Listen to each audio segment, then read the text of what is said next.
So ఇంకొక మాట కూడా వినిపిస్తుంది, ఆల్రెడీ రాష్ట్రంలో ఆర్ ట్యాక్స్ బి ట్యాక్స్ వసూలు చేస్తున్నారు అని ఆరోపిస్తున్నారు. ఆర్ ట్యాక్స్ అంటే కొన్ని చెప్పారు, బి ట్యాక్స్ అంటే ఇంకొక మంత్రి పేరు చెప్తున్నారు. జరుగుతుందా ఆర్ ట్యాక్స్ బి ట్యాక్స్? అది అది ఏదో ఇప్పుడు కాంగ్రెస్ మీద హైకమాండ్కు ఆర్ ట్యాక్స్ పంపుతారు, బి ట్యాక్స్ అని, ఆ బీజేపీకి పనికిరాని ఆరోపణలు చేస్తున్నారు. అంతా ఏం లేదు. ఇప్పుడు మా దగ్గర బీజేపీ ఇప్పుడు ఉన్నాడు కదా, మొన్నటిదాకా 10 సంవత్సరాలు బిజినెస్ పాటిల్ ఆయన ఎంపీగా ఉన్నాడు. నా మీద అంతకుముందు 3,000తో గెలిచిండు. అయిపోయిందా? కారు రేస్ ఉన్నప్పుడు ఎక్కిండు, కారు యాక్సిడెంట్ కాగానే దిగిండు, కారు దిగిండు. ఇప్పుడు బీజేపీలో జాయిన్ అయ్యిండు. బీజేపీలో జాయిన్ అయ్యి ఒకరోజు కాన్స్టిట్యున్సీ రాలేదు, ఒక గ్రామానికి నీళ్ళు వేయలేదు, ఒక గ్రామానికి ఒక స్కూల్ బడి కట్టలేదు, ఒక రోడ్ వేయలేదు, ఒక డ్రైనేజ్ కట్టలేదు, ఏమీ చేయలేదు. ఒక మనిషిని కలవలేదు 10 సంవత్సరాల్లో. ఉన్న 50 కోట్లు వాపసు తీసుకుపోయిండు. ఇవాళ వచ్చి బీజేపీలో జాయిన్ అయ్యిండు. మళ్ళీ బీజేపీ ఎంపీగా మళ్ళీ జైరాబాద్ నుంచి పడుతున్నాడు. అంటే బీబీ పాటిల్ బీజేపీలో చేరడాన్ని మీరు తప్పు పడుతున్నారా? బీబీ పాటిల్ కాదు, ఆయన పేరు బిజినెస్ పాటిల్. రాజకీయం చేసుకోవడానికి, బిజినెస్ చేసుకోవడానికి వచ్చిన పార్టీలు. మీరు కూడా బిజినెస్లు చేస్తున్నారుగా? 100% బిజినెస్లు చేస్తున్నాను. నేను బిజినెస్ చేసి నేను పొద్దున్న లేసే ప్రజలు ఉంటున్నాను. కరోనా టైంలో నా బిజినెస్లు అన్నీ వదుకొని 10 సంవత్సరాలు ప్రజలు తిరుగుతున్నాను. మీరు చూడండి, ఏం చేశారు మీరు ప్రజలకు? నేను నా అంత కరోనా టైంలో హైయెస్ట్ 8 అంబులెన్స్లు కొని, ఆక్సిజన్ సిలిండర్లు పెట్టి, భోజనాలు పెట్టించి, కరోనా టైంలో 3 years నేను ప్రతి విలేజ్కు శానిటైజేషన్ చెప్పించి, సోడియం హైపోక్లోరైడ్ జైరాబాద్ పార్లమెంట్లో ఒక గల్లీ కూడా వదలలేదు, ఒక తాండా కూడా వదలలేదు. ఇలా ఒక MYF అనే సంస్థను స్టార్ట్ చేసి, మదన్ మోహన్ యూత్ ఫోర్స్ అని చేసి, ఆ రోజు 250 మంది మండలానికి పెట్టి ప్రతి ఇంటికి హోమ్ డెలివరీ చేయించిన ఆక్సిజన్ సిలిండర్స్. సుమారు 250 ఆక్సిజన్ సిలిండర్లు 50,000 ఒకటి కనిపించినాను. సుమారు 30 నుంచి 40 కోట్ల రూపాయలు ఖర్చు పెట్టి ఆ రోజు నేను కరోనా సొంత డబ్బులు ఖర్చు పెట్టాను. 40 కోట్లు. ఒక్కసారి మీ గుండెల మీద చేసుకుంటారా మదన్ మోహన్ రావు గారు? ఒక్కసారి గుండెల మీద చేసుకోండి.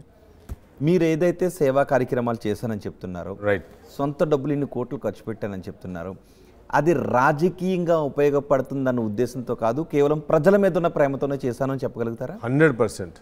కరోనా టైంలో ఆ రోజు నేను 3,000తో ఓడిపోయిన తర్వాత కూడా, ఆ రోజు కరోనా వచ్చిన తర్వాత నాకు కూడా అర్థం కాలేదు. 1 week లాక్డౌన్ తర్వాత నేను అమెరికాలో ఒక ఫ్రెండ్తో మాట్లాడితే సోడియం హైపోక్లోరైడ్ అని ఉంది. ఆ రోజు ఎవరికి ఏమవుతుందో ఏం జరుగుతుందో తెలియని పరిస్థితి. ఆ రోజు ఎవరికి ఏమవుతుందో తెలియదు. అట్టి పరిస్థితిలో నేను సోడియం క్లోరైడ్ హైపోక్లోరైడ్ తీసుకొని ట్రాక్టర్స్ పెట్టి ప్రతి ఊరుకు శానిటైజ్ చేయించిన. నేను ఆ రోజు చచ్చిపోతా అని చెప్పి కూడా తెలిసింది కూడా. వైఫ్ మా ఇంట్లో ఫ్యామిలీస్ వద్దంటే కూడా, ఎందుకంటే ఆ రోజు ఎవడికి రోగం వస్తే, ఎవడు ఐసీయూలో పోతాడు, ఎవడు ఆక్సిజన్ పోతాడు, ఎవడు పోతుండో, ఎవడు బతుకుతుండో తెలియని రోజులు ఆ రోజులో మీరు చూడండి, నా వీడియోలు చూడండి, నా వీడియోస్ చూడండి. పోనీ రాజకీయం మీరు అంటున్నారు కదా, 30 కోట్ల గురించి మీరు రాజకీయం వేసినట్టు కదా, నా ప్రాణానికంటే అంతకంటే ఎక్కువ ఏం లేదు కదా. బికాస్ నేను చచ్చిపోతే ఇంకా అంత అవసరం లేదు కదా, ఇంకా రాజకీయం అవసరం లేదు కదా. ఓకే, ఎన్నికలకు ముందు మీరు మీ నియోజకవర్గానికి సంబంధించి చాలా హామీలు ఇచ్చారు కదా. ఈ 100 రోజుల్లో మీరు మీ నియోజకవర్గానికి ఏం చేశారు? ఆ ఎన్నికల్లో గెలిచిన తర్వాత మళ్ళీ మీ బిజినెస్లు చూసుకుంటున్నారా? కనీసం నియోజకవర్గ వైపు చూసారా?